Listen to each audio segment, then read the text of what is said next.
요즘 전 세계적으로 이슈가 된 하나의 뉴스가 있죠.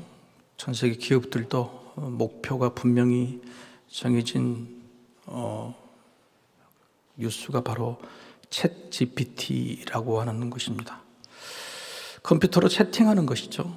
우리가 뭔가를 치면 대답을 컴퓨터가 하는 건데, G가 뭐냐면 제너레티브, 창의적이다, 창조적이다 하는 겁니다. 그동안에 우리가 지니야 부르면 대답하죠. 날씨가 어때? 대답하는데 싹 만족스럽지 않았는데, 지금 나온 이 챗 GPT는 인공지능 컴퓨터 전문가들도 이렇게 빨리 나올 줄, 이렇게 완벽한 게 나올 줄은 꿈에도 생각하지 못했다라고 하는 혁신적인 이런 일입니다. 미국과 중국과 한국만의 기술을 갖고 있고, 오픈 AI라는 회사에서 이번에 거의 굉장히 진보된 이 제품을 낸 지 불과 한 달 만에 전 세계 1억 명이 가입해서 사용하고 있습니다. 창의적이다 하는 거죠. 그냥 대답을 해주는 정도가 아니라 보고서를 작성해 줍니다. 논문을 써줘, 논문 써줍니다. 책을 하나 써줍니다. 불과 몇 분 만에. 어떤 목사님이 설교를 부탁했대요. 부활절 설교. 주제를 정하고 본문 정하고 내용을 정했더니 불과 몇 분 만에 설교를 서너 편씩 써주더래요. 자기가 썼던 부활절 설교 중에서 상상도 못하는 아름다운 설교를 썼다. 그래서 목사님이, 강 목사, 우리 딴 직업 찾아잡아야 할 것 같아. 곧 잘릴 것 같다 한 거죠. 온라인 예배에 익숙이 되고 예배 전체가 아니라 설교라는 말씀을 듣는 성도들의 귀에 챗 GPT가 내놓는 완벽한 설교문에 곧 익숙해질 날이, 선호할 날이 곧 올 것 같습니다. 저도 고민해야 될 것 같아요. 경희대 이경전 교수는 그렇게 말합니다. 그렇다고 컴퓨터가 사람을 지배하는 것은 아니다. 그러나 인공지능 시대에는 이미 왔다. 받아들이라. 컴퓨터가 사람을 지배하는 시대가 아니라 인공지능을 사용할 줄 아는 사람이 인공지능을 사용 못하는 사람을 지배하는 시대가 올 것이다 하고 하는 겁니다. 사장이 보고서를 제출해라 그래서 저녁 내내 자기가 검색하고 보고서를 잠 못 자고 제출한 사람하고 챗 GPT를 이용해서 보고서를 만든 사람 참 잘 자죠. 그 다음날 누가 회사에서 능률이 오르겠습니까? 누가 이 회사에서 버텨낼 수 있겠어요? 걱정이 많죠. 오죽했으면은 세계적인 석학들과 이 기업가들은 더 이상 이 개발을 중단해야 되겠다. 적어도 속도를 늦춰야 되겠다고 하는 스스로에 대한 절제를 선포하기도 할 정도로 불과 2, 3년 후에 세상이 어떻게 변할지 모르겠습니다. 옆에 분들 인사합시다. 당신의 직업은 안전할 것 같아?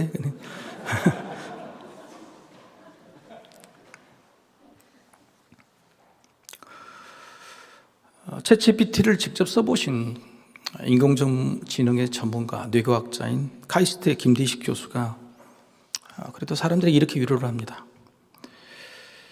어떤 일이든지 처음에는 사람의 의도가 있어야 된다는 겁니다.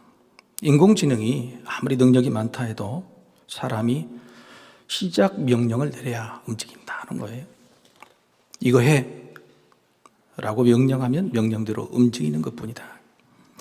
따라서 인공지능 컴퓨터는 아무리 능력이 많아도 사람의 시작 명령을 기다리는 겁니다. 설교자가 본문을 주고 설교에 대한 내용도 의도도 목적도 알려줘야 그대로 하는 거죠.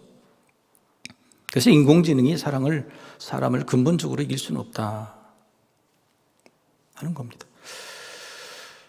첨단 과학의 시대, 인공지능의 시대에 사람이 살아남으려면 그래서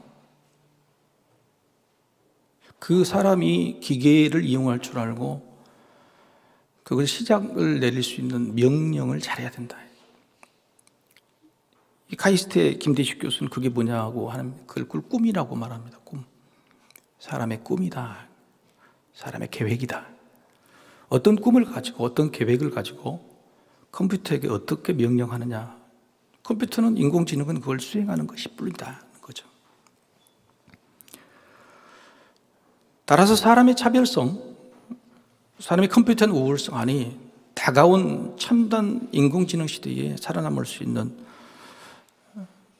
바로 그것은 오히려 능력이 아니라 꿈일 수 있다는 겁니다. 이제는 능력은 인공지능만 사용하면 다 보편화돼요. 인공지능이 지금은 채팅이지만 앞으로는 그게 로봇으로, 지금은 글뿐이지만 그것이 영상으로, 여러분 그것이 발전된다 그러면 여러분 우리가 감당할 수 없을 정도로 될 겁니다. 의사들의 모든 수술도 이제 로봇 할 거예요. 그래서 사람이 가지고 있는 창조주가 만든 사람 피조물로서의 우월성은 이제는 꿈이다. 능력이 아니라 꿈이다고 말합니다. 여러분 믿음에도 두 가지가 있어요. 하나는 능력이 있고 꿈이 있습니다. 믿음의 능력이 있고 믿음의 꿈이 있어요. 예수님은 제자들이 믿음이 자라기를 원하셨죠. 근데 예수님이 3년간 가르쳐도 믿음이 자라질 않았어요. 부활하시고 나서도 믿음이 그렇게 온전해지지도 않았어요. 그런데 이런 믿음 없는 제자들에게 복음 전파, 제자 삼으라는 사명을 주셨어요. 믿음이 없고 능력이 부족한 제자들에게 복음을 전해라, 세상 땅끝까지 전해라. 이게 가당케 하는 명령입니까? 그런데 우리가 지난주에 살펴봤던 마태복음 28장의 지상명령과는 다르게 실제적으로 사도행전 1장 8절에 예수님께서 마지막에 주신 말씀은 조금 다릅니다. 함께 한번 같이 읽어보실까요? 오직 성령이 너희에게 임하시면 너희가 권능을 받고 예루살렘과 온 유대와 사마리아와 땅끝까지 이르러 내 증인이 되리라 하시니라. 제자를 삼고 땅끝까지 가서 제자를 삼고 가르쳐 지켜 행하게 하라는 지난주의 말씀, 마태복음 28장과 달리 사도행전에서는 권능을 받고 나서, 이 권능이 뭡니까? 바로 믿음의 능력이죠. 믿음의 능력. 성령님이 임하시면, 그렇게 권능을 받으면 제자가 될 수 있다, 복음을 전할 수 있다고 말씀하세요. 그래서 마지막에도 내 증인이 되어라, 돼야 된다 이렇게 말씀하신 게 아니라 되리라 합니다. 되리라. 능력을 받으면 저절로 될 것이다. 누구든지 그렇게 할 수 있을 것이다. 되리라 이렇게 말씀하세요. 자, 믿음 없는 제자들에게 예수님은 성령님이라는 권능을 통해서 믿음의 능력을 해결하셨죠. 그런 계획이 있으시다고 선포하셨습니다. 사실 우리는 성령님을 능력이라고 이해를 하죠. 성령님은 사실 하나님이십니까? 능력을 주시는 하나님 분명합니다. 그런데 왜 성령님이 능력을 주시냐요? 성령님이 왜 우리에게 능력을 주시고 사실 우리도 왜 능력을 원합니까? 그 능력을 어디에 쓰라고 주시고 어디에 쓰기를 바라며 주시는 거죠? 우리는 막 성령 충만, 성령 능력 이야기하잖아요. 뭐 하려고요? 성령 충만을 받아서 뭐 하려고요? 성령의 능력을 힘입어서 뭐 하려고요? 하나님은, 예수님은 성령을 우리에게 주신다고 약속해 놓고 그걸 받으면 뭘 쓰라고 하는 겁니까?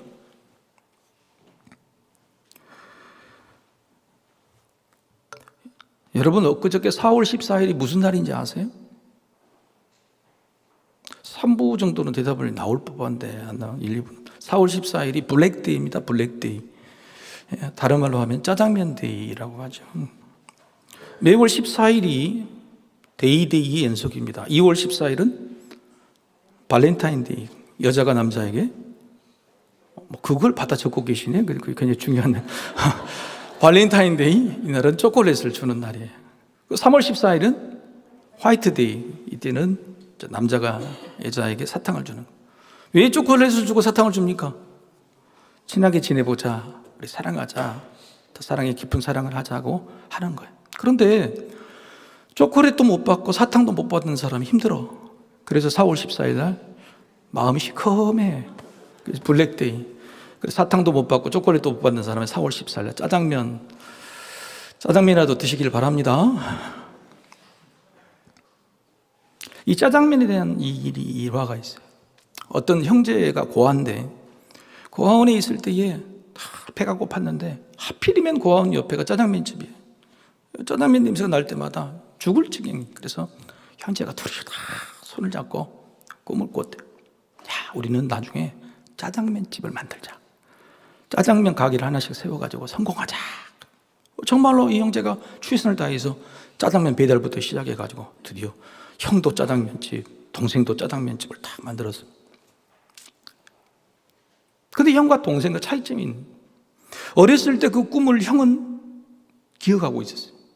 그래서 일요일만 되면은 문을 닫고 짜장면을 가지고 그 고아원을 찾아가요. 동생은 그 꿈을 잊어버렸어요. 일요일 날도 돈 벌려고 문을 열고 짜장면을 팝니다. 이 사람들은 성공했죠. 능력을 얻었죠. 근데 꿈을 잊지 않는 사람과 꿈을 잊어버린 사람, 꿈을 위해서 능력을 쓴 사람과 꿈을 위해서 능력을 쓰지 않는 사람, 이 형과 동생 중에 누가 여전히 구하고 누가 그 꿈을 이루어서 행복한 가정을 이룰 수 있을까? 우리뿐이 알 수 있는 겁니다. 사랑하는 성도 여러분 열심히 사셔서 능력이 생겼죠. 그 능력을 지금 어디에 쓰고 계십니까? 그 능력으로 이루고자 했던 꿈들이 지금 어디 있고 이루어지고 있습니까? 내가 왜 행복하지 않을까?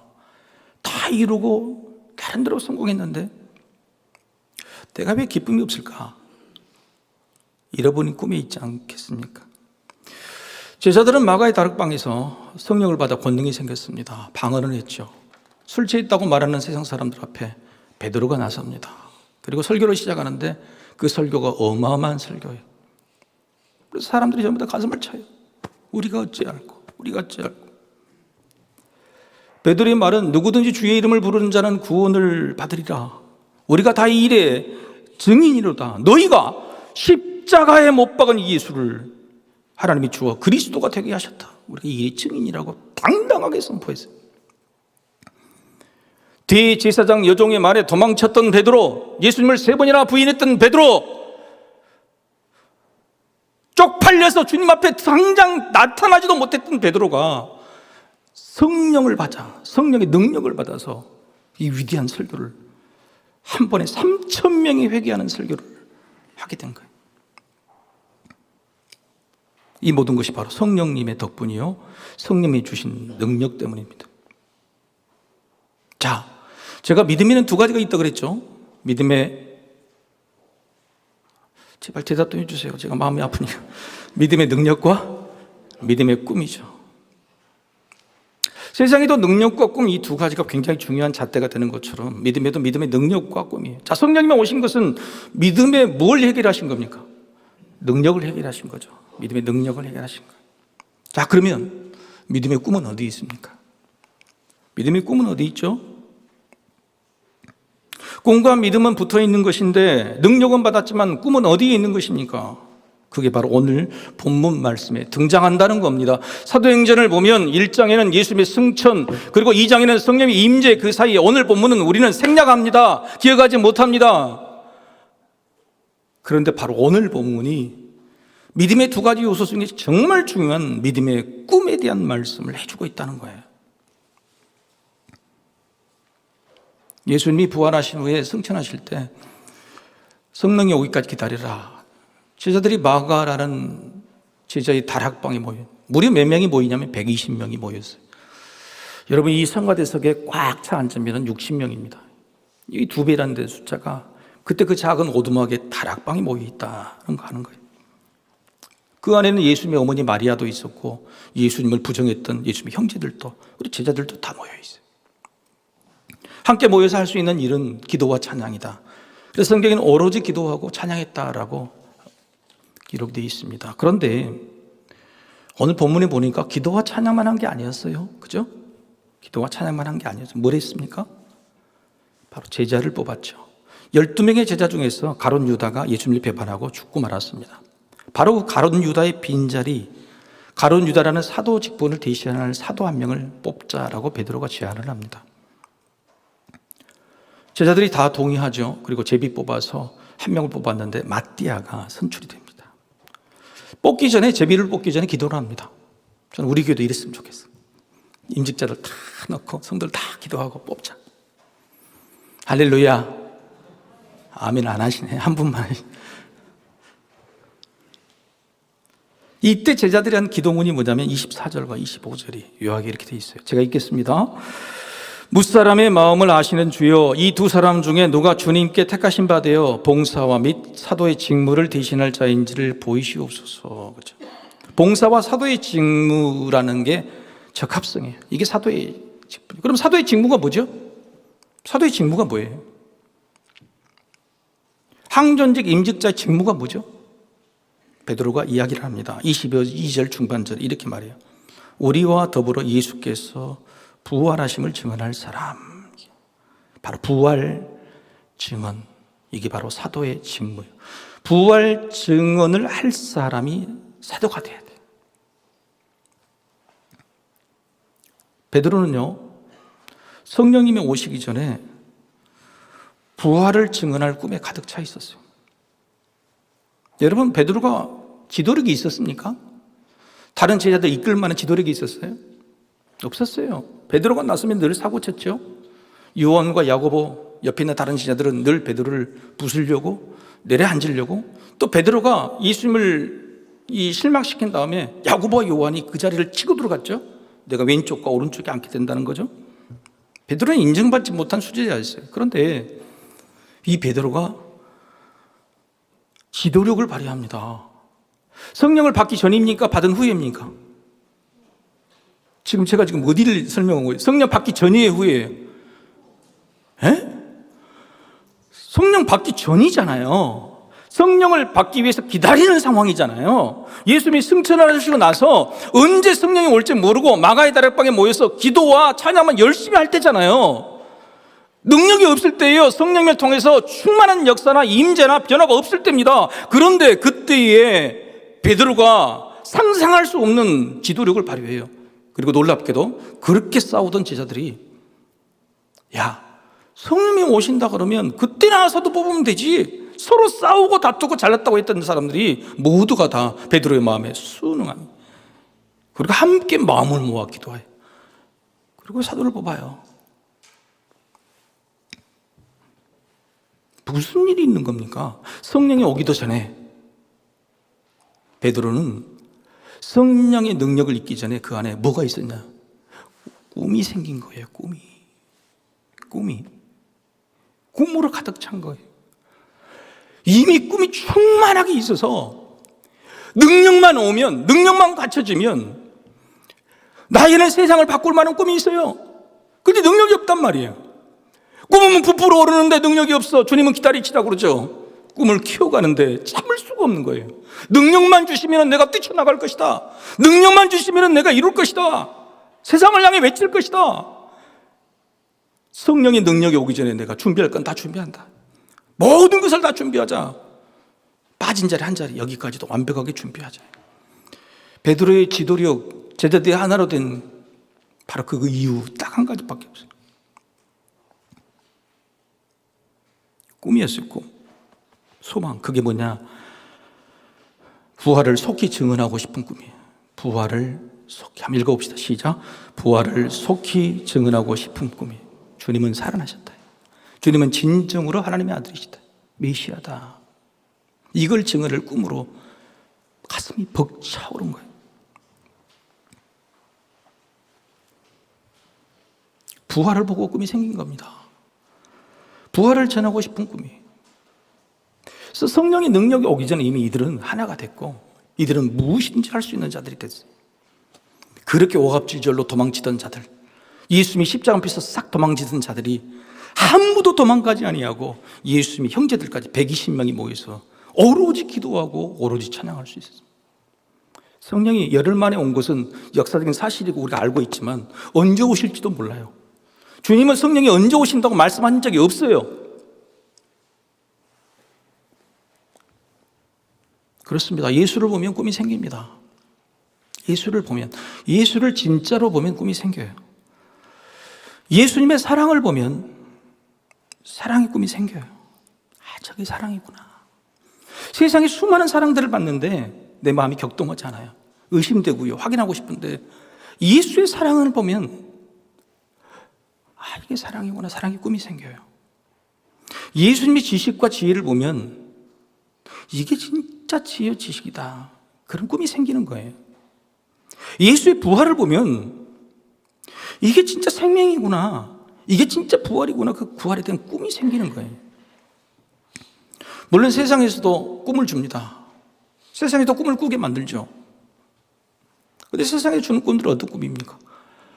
서로 싸우게 만드는 꿈, 지쳐가게 만드는 꿈, 지나고 보면 사라져버리는 꿈들,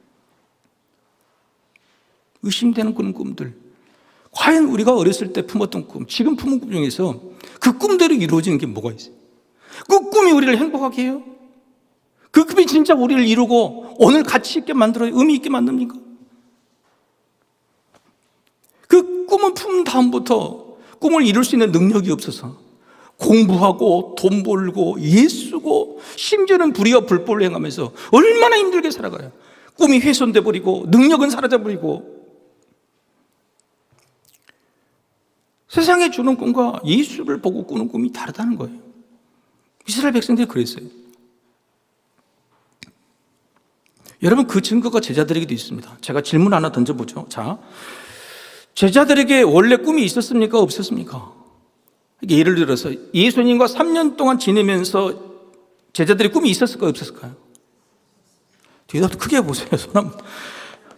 어마어마하게 컸죠. 베드로가 그래요. 예수님, 우리는 모든 걸 버리고 주님을 따랐습니다. 뭘 얻을 수 있습니까?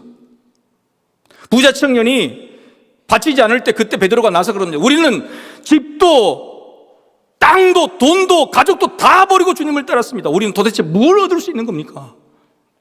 3년 동안 저들은 꿈에 부풀어 있었어요. 예수님이 왕이 되면 우리는 왼쪽과 오른쪽 앉으리라. 천대받던 갈릴리 지역에 있는 쫙 천대받던 사람들이 우리는 성공할 수 있다. 중앙정부 제일 큰 자리에 올라갈 수 있다. 저들의 꿈은 예수님과 있을 때 갈수록 커졌습니다. 주체할 수 없었어요. 예수님 앞에도 싸울 만큼 저들의 꿈은 커졌어요. 꿈이 없는 게 아닙니다.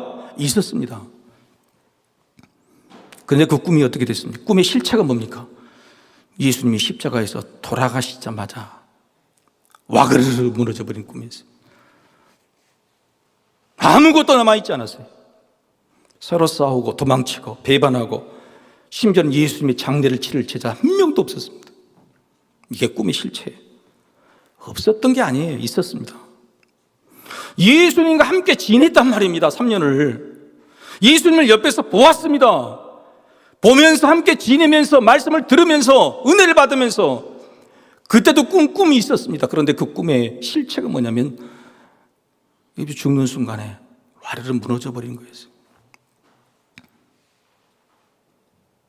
그런데 놀랍게도 예수님 부활하신 다음에 이게 바뀐 거예요. 예수님 부활하셔서 불과 40일 동안 계셨는데 3년 동안 꿨던 꿈과는 전혀 다른 꿈, 완전히 다른 꿈을 꿨어요. 아무도 도망간 사람이 없어요. 120명이 그 좁은 다락방에서 모여서 밥 먹기도 힘들고 잠자기도 힘들고 화장실 가기도 힘들고 찬양과 기도했지만 소리를 높일 수도 없었을 겁니다. 그런데 그 누구도 도망간 사람이 없어서 오로지 그 일에 충성했다. 늘 싸웠던 제자들이 마음이 하나가 돼서 오로지 한 마음으로 이 일들을 감당했다는 거예요. 예수님을 보고 살았던 3년과 불과 40일 동안 보았던 예수님의 다른 점이 뭐냐? 그것은 부활이었어요. 부활이었어요. 부활하신 예수님을 보면 꿈이 달라지는 거예요. 우리가 예수를 믿지만 제자들이 3년처럼 30년 동안 부활하신 예수님을 만나지 못하면 그 꿈은 사그라집니다. 죽습니다. 몸이 아프고 삶이 지치고 물질이 사라지고 관계가 틀어질 때에 그 꿈은 여지없이 깨집니다. 제자들의 꿈은 출세, 부귀영화, 성공, 아니 복수였을지도 모를 그 꿈, 우리가 다를 바가 없다면 말입니다. 그런데 부활하신 예수님을 보고 부활에 대한 꿈을 꿀 때 그 꿈은 능력이 달라져요. 상황이 달라져요. 저들이 변한 이유는 하나, 부활하신 예수님을 보았기 때문에, 부활의 예수님이 저들의 꿈이 되었기 때문에 그렇습니다. 여러분, 사도 바울을 아시죠? 사도 바울에는 꿈이 원대한 사람이었어요. 출신 성분이 금수저였습니다. 최고의 학문에 최고의 노력을 기했어요. 이제는 출세 가도가 있어요. 스데반을 죽이고 교회를 박해하고, 이제 2일 후에는 이스라엘 종교 지도자들의 최우선 반열에 올릴 수 있는 사람이 사도 사울이었죠. 사도 바울 되겠죠, 사울. 그런데 그가 다메섹 도상에서 예수님을 만났어요. 예수님을 만난 다음에 3일 동안 눈이 멀었죠. 다메섹이라는 도시에 끌려갑니다. 손을 잡고. 그때 아나니아라는 제자에게 하나님이 말씀하세요. 가서 사울에게 안수하고 성령을 부어줘라. 아나니아가 하기 싫은데 가서 사울의 머리 안수해서 눈을 뜨게 만들고, 그리고 그때 성령님의 충만 임하심이 있었어요. 놀랍게도 그 성경을 어떻게 기록했냐면 3일 만에 눈을 뜨자마자, 성령을 받자마자 즉시로, 한번 따라해 봅시다. 즉시로 회당에 가서 복음을 전했다. 즉시로 3일 만에. 자, 순서가 있습니다. 세상에 꿈이 있었어요. 사도 바울의 세상에 꿈이 있었는데 부활하신 주님을 만나서 그 꿈이 완전히 변했습니다. 바뀌어버렸습니다. 3일 동안 눈이 어두웠을 때 성령을 받았죠. 성령을 받은 다음에 권능이 생겼어요. 용기가 생겼어요. 그리고 즉시로 나가게 됩니다. 즉시로 행하게 되는 거예요. 뛰쳐나가게 되는 거예요. 베드로처럼. 이게 바로 믿음의 여정이에요. 순리예요. 부활의 예수가 꿈입니다. 성령은, 화면을 보고 한번 읽어보십시다. 자, 시작. 부활의 예수가 꿈이요, 성령은 부활의 꿈을 이루는 능력입니다. 성령이 임하여 꿈을 꾸는 것이 아니라 꿈을 꾸는 자가 성령을 받습니다. 그렇습니다. 아무것도 하지 않고 성령님 오셔서 꿈도 주고 능력도 주라는 게 아니에요. 꿈을 꾸는 자, 꿈이 있는 자, 그 꿈을 이루고 하는 자, 그 사람에게 성령님이 와서 능력을 주시는 거예요. 꿈이 없으면 무슨 능력이 필요해요? 능력을 주실 리가 없습니다. 그런데 그 꿈도 세상적인 꿈이 아니에요. 주님을 보고 꾼 예수의 꿈이에요. 부활하신 부활의 꿈이에요. 그 꿈을 꾸어야 성령 오시기 전에도 우리는 뜨거워지고 즉시로 뛰어나갈 준비가 된 거예요. 자식들을 공부를 시켜요. 뭘 위해 시킵니까? 꿈을 위해 시킵니까? 능력을 위해 시킵니까? 능력을 위해 시키잖아요. 1시, 2시까지 학원으로 되려고. 능력 받기를 원하잖아요. 저기를 들어갈 능력 받기를. 그런데 그 안에서 그 공부가 실력이 늘어납니까? 행복해집니까? 가치가 있습니까? 그리고 그 능력 받아서 좋은 성공을 구하면 그에게 남는 게 뭐가 있어요? 그게 꿈이 없는데. 그것도 세상적인 꿈인데 오히려 능력을 준 순간 꿈이 없으면 허망해하고 오히려 그 금이 와르르 무너지는 것을 경험하게 될 거예요. 믿는 사람의 믿음의 성공 여정은 순서가 있어요. 첫 번째는 부활하신 예수님을 만나는 거예요. 그냥 예수님이 아닙니다. 머릿속에 듣고 있던 그냥 예수님, 함께 지낸 예수님이 아니에요. 부활하신 예수님을 만나는, 그게 바로 꿈이 생기는 거예요. 그리고 우리 꿈이 생기면 갈급해집니다. 베드로처럼 열흘 동안 참지 못하고 기도하고 찬양하고 열정하고 뛰쳐나오고 싶은 거예요. 여러분 혹시 자녀들이 학원에 막 가고 싶어서 막 환장하고 미친 애들이 있습니까? 학교에 가고 싶어서 막 여러분 직장에 막 아침부터 준비해가지고 막 직장에 가기를 고대하신 분이 계세요? 저는 여기서 설교 오고 싶어서 막 미칠까요? 막 오고서 예수 안 만나면 부활의 예수에 대한 꿈이 없으면 능력이 있어도 열정도 없고 아무것도 없고 그렇게 해야지 사명을 감당하게 되는 거예요. 그게 있어야 사명이 되는 거예요. 그래야 천국에서 칭찬을 받게 되는 거예요. 우리는 예수를 믿고 있습니다. 그리고 성령이 충만함, 성령의 능력을 구하고 있어요.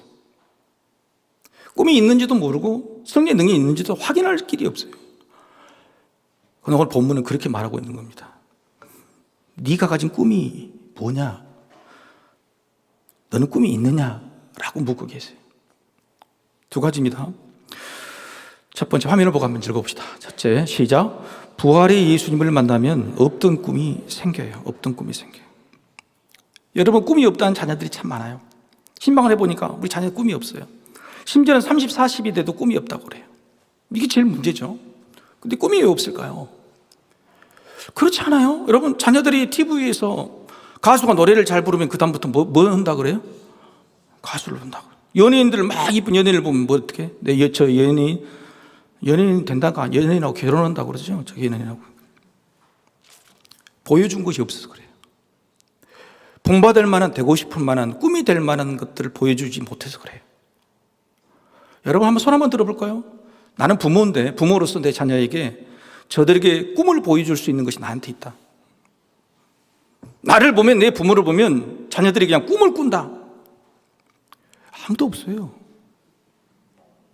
그런데 우리가 저들에게 무슨 꿈을 줘요? 세상이 저들에게 무슨 꿈을 꾸게 할 수 있겠어요? 없습니다. 부활하신 주님을 만나도록 해야 돼.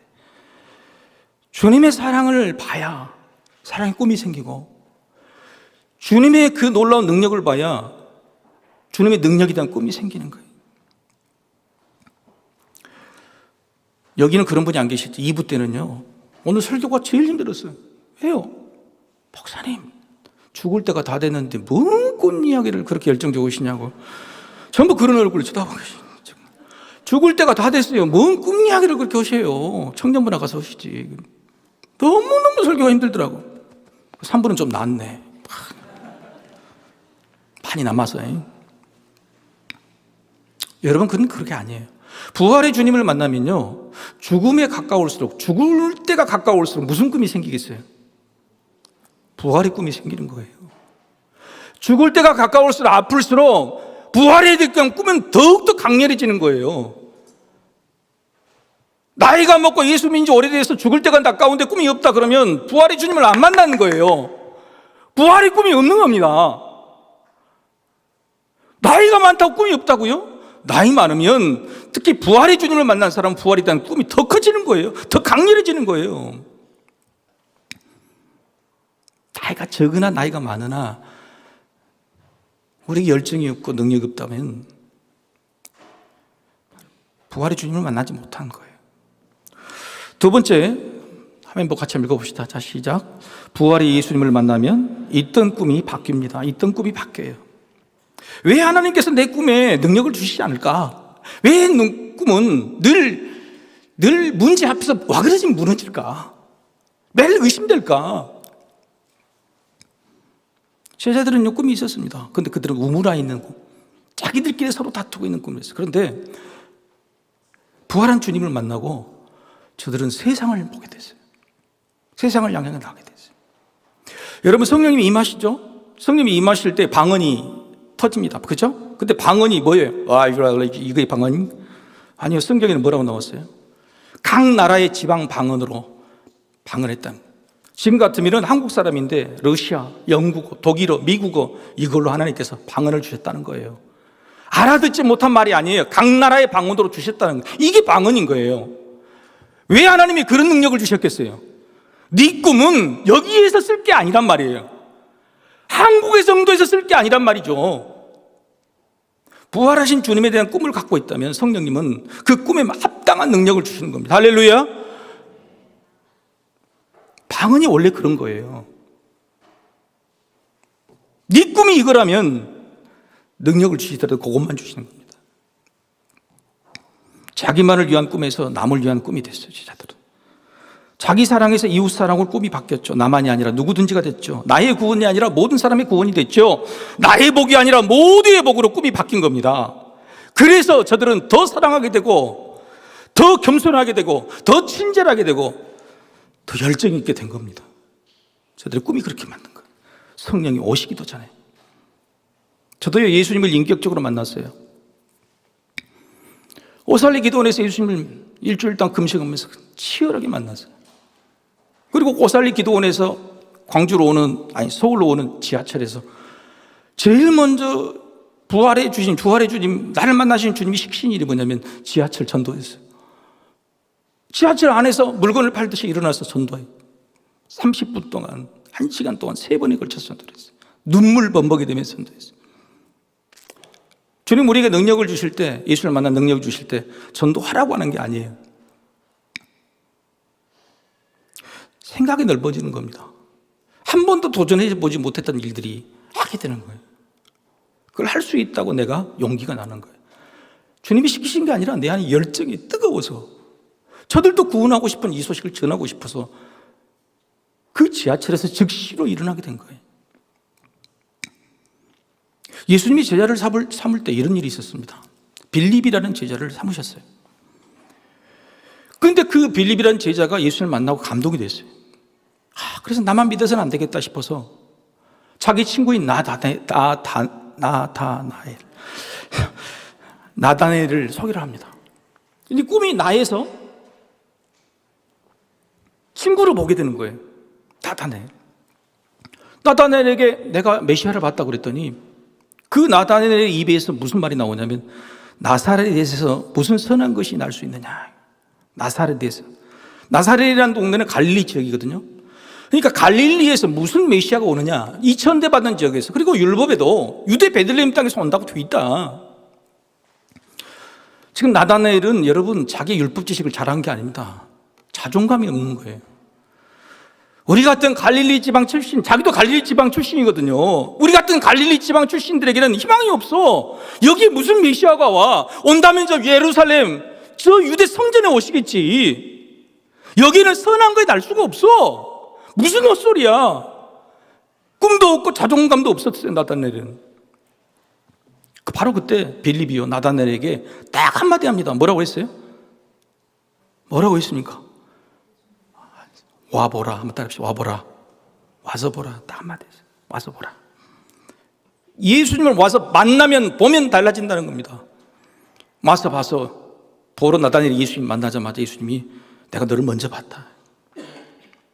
나다나엘의 입에서 그냥 엎어져요. 당신은 하나님의 아들이시오. 이스라엘의 임금이다. 보자마자 땅바닥에 있던 자존심, 없던 꿈들이 생기는 겁니다. 메시아라는 것은요, 이스라엘 모든 사람들의 꿈이거든요. 근데 더 놀랍게도요, 이 나다나엘에게 예수님께서 축복을 해주세요. 뭐라고 축복해 주시는지 화면을 보고 같이 읽어봅시다. 자, 시작.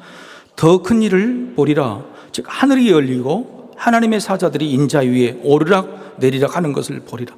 예수를 보았는데 예수를 보게 되면 뭘 본다고요? 더 큰 걸 본단 말이에요.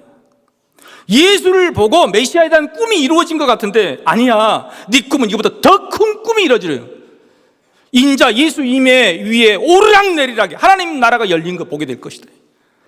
온 세상에 하나님 나라가 이루어지는 그것들을 보게 될 것이라는 거예요. 예수를 보면요, 꿈이 커져요. 빌립은 나에서 나무로 꿈이 변했습니다. 그리고 나다나엘은 없던 꿈이 생겨나기 시작한 거예요. 여러분, 부활 전에 예수님을 만나도 제자들은 이렇게 꿈이 생기고 꿈이 달라지고 넓어졌어요. 근데 우리는 부활하신 예수님을 만났잖아요. 만나셨습니까? 부활하신 예수를 만났잖아요. 말씀을 통해 만났잖아요. 부활하시기 전에 예수님을 만나도 이렇게 변하는데 부활하신 예수님을 만난 사람의 증언들을 우리가 신뢰하고 있는 우리들이 10년, 20년, 30년 믿는 우리들이 왜 꿈이 없고 왜 꿈이 달라지지 않고 그 꿈을 도우시는 성령의 능력이 나타나지 않느냐. 신방을 하니까 그렇더라고요. 우리 아들은 게임만 해요, 목사님. 게임만 해요. 우리 딸은 춤에만 미쳐 있어요. 우리 딸은 먹는 것들 없어요. 내가 그래서 속으로 여러분 게임이 나쁩니까? 춤이 나쁩니까? 여러분, 우리나라에 게임 챔피언이 있어서 외국 사람들은 그 챔피언 보러 우리나라 와요. 우리나라 K-팝 댄스가 세계를 점령하고 있어요. 근데 게임과 춤이 나쁜 게 아니에요. 예수를 만나고 게임을 하면 게임 안에서 큰 꿈을 꾸게 되는 거예요. 근데 예수를 만나지 않고 게임만 하면 그게 게임의 매몰이 되는 겁니다. 예수를 만난 자가 게임하면 내가 이 게임으로 하나님께 영광을 올리겠다, 예수님이 영광되는 일을 하겠다, 꿈이 달라지는 거예요. 예수를 만나고 춤을 추면 그 춤 속에서 꿈이 발견돼요. 예수 꿈이 생겨나요. 그리고 그 꿈을 이룰 수 있도록 더 큰 영이 도와주시는 거예요. 예수를 만나지 않고 게임하고, 예수를 만나지 않고 춤을 추고, 예수를 만나지 않고 예수 삼수 공부를 중요한 게 아니에요. 예수를 만나야 돼. 예수를 만나서 예수의 꿈을 꿔야 그 꿈을 하나님께서 성령을 통해 능력을 주시고 이루시는 거예요. 믿으셔야 돼요. 사랑하는 성도 여러분, 능력을 원하시면 꿈을 꾸십시오. 꿈을 꾸시려면 부활하신 예수님을 만나십시오. 예수님은 이미 우리에게 찾아와 계십니다. 우리가 그토록 두려워하는 죽음을 이기신 예수님이십니다. 죽음을 이기신 예수님이 우리도 이길 수 있다고 말씀하시죠. 부활의 예수님이 저와 여러분의 꿈이 되기를 간절히 소망하고 축복합니다. 우리 다 같이 일어나셔서 찬양합시다.